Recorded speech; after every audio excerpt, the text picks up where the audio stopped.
حضرات مومنین السلام علیکم۔ اس وقت ہم ایک مقدس بارگاہ میں ہیں جس کو اہل لکھنؤ کربلا امداد حسین خان کے نام سے جانتے ہیں۔ یہ ذریعہ اقدس ہے غازی ابوالفضل عباس علیہ السلام کی، اللہم صلی علی محمد و آل محمد۔ اور ہم یہاں پر تمام مومنین کے لیے دعا گو ہیں کہ پروردگار سبھی مومنین کو اپنے حفظ و امان میں رکھے اور ہم سب کو کوئی غم نہ ہو سوائے غم مظلوم کربلا کے۔ اللہم صلی علی محمد و آل محمد۔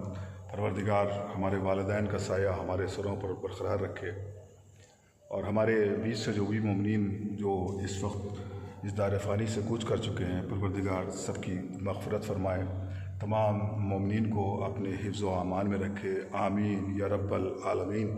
اللہم صلی علی محمد و آل محمد وعجل فرجہم، اللہم صلی علی محمد و آل محمد۔